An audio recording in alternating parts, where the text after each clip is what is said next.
Hey everyone, Sean here out in the garage working on a 2006 and newer Yamaha TT-R50E. Today we're going to be replacing the plastics, all of them from the front fender to the shrouds, the side number plates, and the rear fender on this TT-R. This is a 2012 model year TT-R50E, but this video should apply to any of the TT-R50s out there. So 2006 through present, and I'll show you really quick what we've got going on this bike. These plastics have just seen better days. I just picked this up for my 5-year-old daughter to step up into. You can see there's some warping on the fender. And the front fender here, it's got a big crack in it. So I thought, you know what, let's dress this thing up. I bought some fairly inexpensive, probably Chinese plastics here, but I think we should be able to clean this thing up pretty good. So let's take a look at what we need. I've got a 1/4-inch ratchet with a 10mm socket. You could use a 10mm wrench as well. Then I have a screwdriver with either a big Phillips head or a JIS or Japanese Industrial Standard tip there. And then I've got a rag just to clean things up as we go. So first off, I'll show you what we're gonna do. Let's go back here on the back side of the bike. There should be 2 10mm bolts that we're gonna remove. I've actually got one snapped off there in the bike. This bike's pretty clapped out, so I've had to do quite a bit of work on this. You can check out some of my other videos if you're curious. But anyway, you're gonna remove those 2 10mm bolts. And with the bolts removed, we'll go up here on the seat and we'll just press backwards and kind of pull on the seat until the entire seat with the 2 side plates and the rear fender is removed from the bike. Let's flip it upside down. And I'll actually show you what we need to do next. We're gonna use that screwdriver and remove these 2 bolts and these 2 to get rid of both side number plates. And then for the rear fender, it's actually these 3 bolts that we will remove. Take your time with those. Don't strip out those threads. Make sure you've got the right screwdriver for the job. Mine were pretty snug. You can see a lot of my hardware is pretty worn out. So take your time. Don't strip those out. Otherwise, you're gonna make a lot more work for yourself. Okay, with all those plastics removed from the seat, just wanted to point out some of the differences between my aftermarket set and the OEM set. These are a little more robust, right? They've got a small collar that's metal, whereas these do not. So what that means is, and these are not cut out, by the way, so they're not meant to be swapped over, at least the set that I purchased, okay? So what that means is, we gotta be a little careful when we're tightening these up. We don't wanna press too much where we're starting to dig into the plastic. Otherwise, you're just setting yourself up for having to do this again. We're just gonna get them nice and snug, all right? So let's reuse the hardware. Again, we're gonna take the 2 bolts and washers from this side. We're gonna set those up on the side number plates and the 3 bolts here on the rear fender.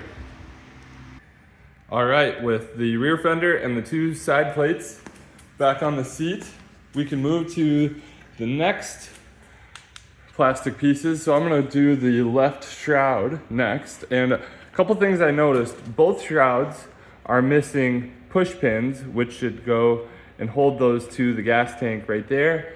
And they're also missing the ones up front here. Now, you can source some extra push pins. You can buy them on Amazon from a Yamaha dealership, wherever you wanna get them.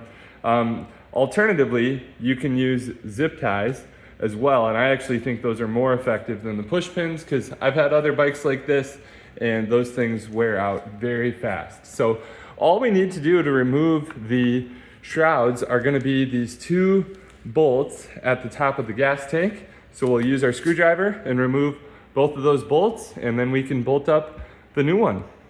You can see I've got the factory shroud plastic removed. One thing I wanted to note is there is a rubber washer that you'll want to retain and save or replace if you think it's worn out, but we'll want to make sure we reinstall that rubber washer since we're going to be installing a pretty big metal bolt on a plastic piece. You can see I've got this one done. Just like that, we're completely wrapped up. You can see I did use some zip ties just to hold these plastics onto the gas tank there.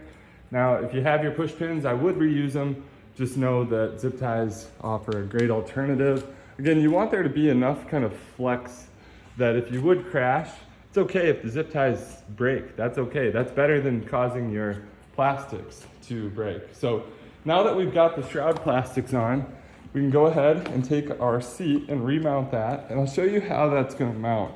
We've got a tab there on the left and right side, and then we also have a big slot here at the top of the seat. Now, those side tabs are going to fit into this and that little tab on the frame, and then that big one up front is going to slide there. So we're just going to get it kind of situated first. You want to make sure you're being careful to fit it around your exhaust. And once you've got the seat kind of in place, we're going to use downward pressure. We're going to push down like this and forward to get that to slide in the appropriate spot where we want it. You can see I was able to get the seat slotted into place. Once you've done that, come back underneath again, and we're going to reinstall our two 10mm bolts right there and right there, and then we can move on to the front fender. Okay, for the front fender, I'll show you. We're going to have two bolts, one there, one there. Don't mind this switch. That's something that the previous owner installed to bypass the ignition, but we do need to get those two 10mm bolts removed to get this front fender free. Here are the bolts that I removed from underneath the front fender. It looks like mine are mismatched, so perhaps not the originals, but once you get those removed, you can kind of fish the front number plate and fender through this front brake.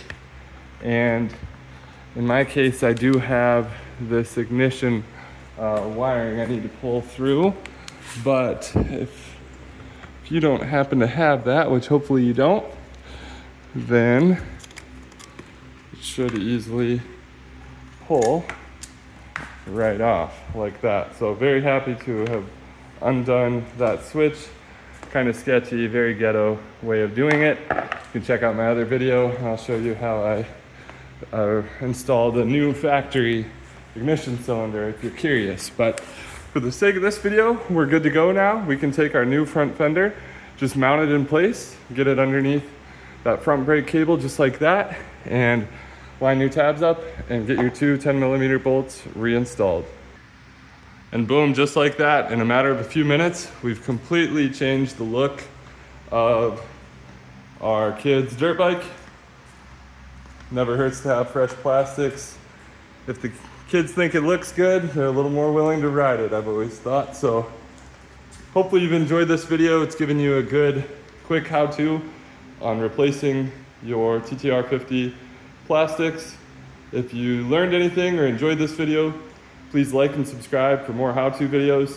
I really do think this project is something anybody can tackle. Just a couple simple hand tools and some patience, and you'll have your bike looking fresh again. Thanks everybody, God bless.